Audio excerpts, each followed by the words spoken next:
भ्रष्टाचार चाहिए उनके पास चले जाना, नौटंकी चाहिए, गाली गलौज चाहिए, धर्म के नाम पे, जाति के नाम पे मारपीट चाहिए, उनके पास चले जाना।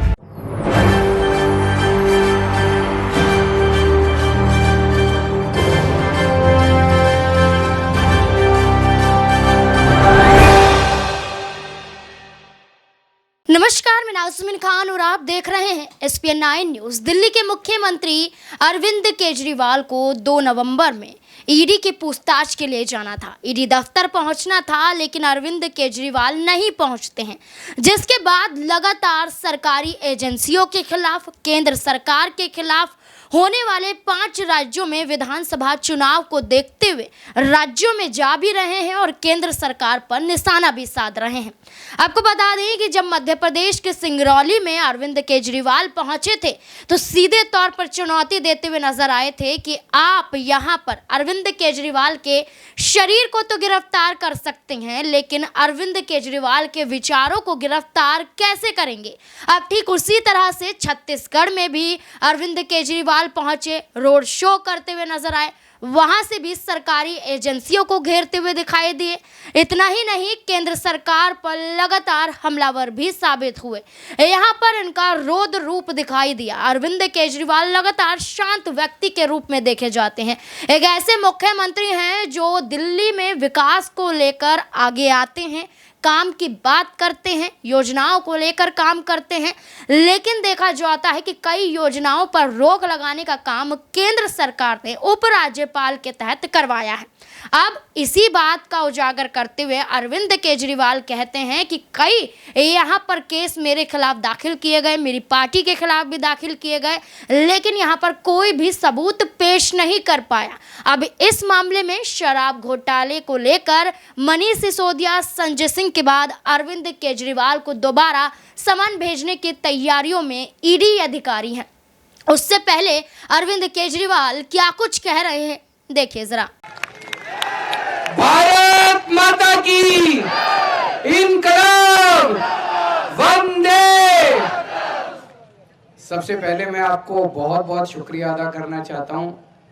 खेती के सीजन में इतनी धूप में आप लोग समय निकाल के और इतने दूर दूर से आज मस्तूरी विधानसभा के कोने कोने से आप लोग आए हो।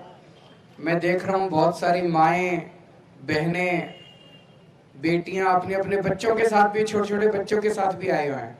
आप सबका मैं तहे दिल से शुक्रिया अदा करना चाहता हूँ, बहुत बहुत आभार व्यक्त करना चाहता हूँ।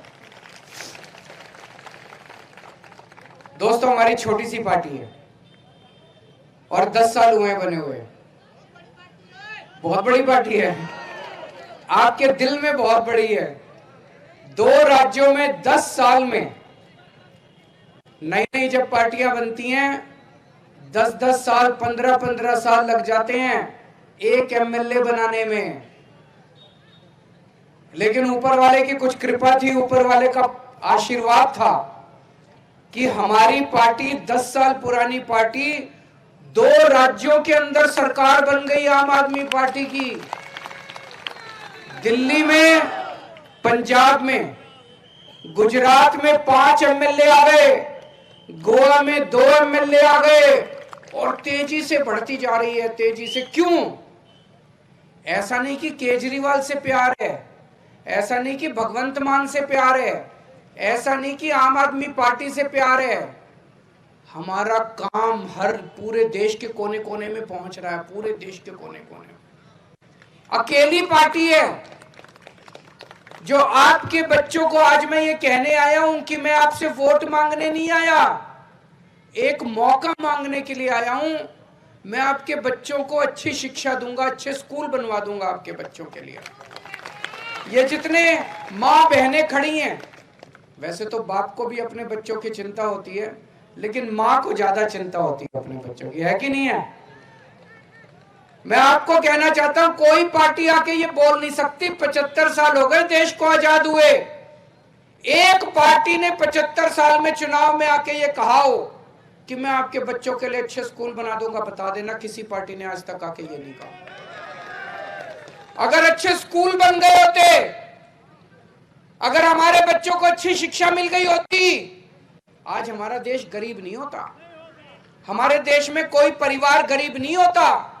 मैंने देखा है दिल्ली में सरकारी स्कूलों की हालत बहुत खराब होती थी, जर्जर पड़े हुए थे, जैसे यहां छत्तीसगढ़ में है।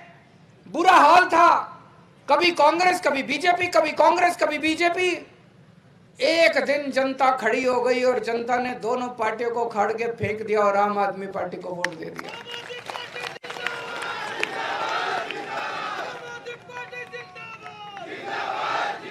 ये कुदरत ही कराती है।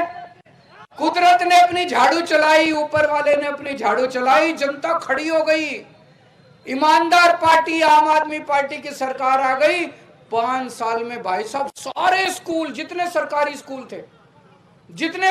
स्कूल थे सारे इतने शानदार बना दिए। अब हमारे गरीबों के, किसानों के, मजदूरों के बच्चे बड़े बड़े डॉक्टर बन रहे हैं, इंजीनियर बन रहे हैं, वकील बन रहे हैं। जब अच्छे स्कूल बनेंगे तभी तो तरक्की होगी। जब ये शिक्षा अधिकारी की बिल्डिंग है, इसका हाल ये बताओ, शिक्षा अधिकारी की बिल्डिंग है, इसका हाल देख लो। स्कूल का तो क्या हाल होगा, स्कूल का तो क्या हाल हो। दिल्ली में इतने शानदार सरकारी स्कूलों में दिल्ली में स्विमिंग पूल है अंदर। जितने बढ़िया हमने सरकारी स्कूल बना दिए उतने प्राइवेट स्कूल भी नहीं है दिल्ली के अंदर। अब लोग अपने बच्चों के बड़े बड़े प्राइवेट स्कूलों से नाम कटा कटा के सरकारी स्कूल में भर्ती करा रहे हैं। तो अगर आपने अपने बच्चों की सोचनी है तो आम आदमी पार्टी को वोट दे देना। और अगर यही एक बार उसी झंझट में भ्रष्टाचार चाहिए, उनके पास चले जाना। नौटंकी चाहिए, गाली गलौज चाहिए, धर्म के नाम पे, जाति के नाम पे मारपीट चाहिए, उनके पास चले जाना। मेरे को स्कूल बनाने आते हैं, मैं स्कूल बनवा दूंगा आपके बच्चों के। मेरे को नौकरी देनी आती है। अभी भगवंत मान साहब ने थोड़े दिन पहले 35,000 बच्चों को सरकारी नौकरी दी है पंजाब में। 35,000 बच्चों को इन्होंने अपने हाथ से नियुक्ति पत्र बांटे हैं बच्चों को। इतने खुश हैं लोग, इतने खुश है। गांव के अंदर नौकरियां बट रही हैं वहां पे पंजाब में, और एक पैसा नहीं देना पड़ता। यहाँ बिना पैसे के सरकारी नौकरी मिलती है, बिना सिफारिश के मिलती है। वहां कोई सिफारिश नहीं, कोई पैसा नहीं चलता। आपके बच्चों के भविष्य की बात करने के लिए आया हूं। तो ऐसा नहीं है कि जनता ऐसे ही वोट दे रही है। 3 बार जनता ने दिल्ली में हमें जबरदस्त बहुमत दिया। क्यों? क्योंकि जनता खुश है हमसे, हमारे काम से खुश है। उसके बाद पंजाब में जनता ने इनको जिताया, मान साहब को मुख्यमंत्री बना दिया। अब पूरे देश के अंदर बात फैल रही है कि यार एक ही पार्टी है पूरे देश में जो हमारा तकदीर बदल सकती है।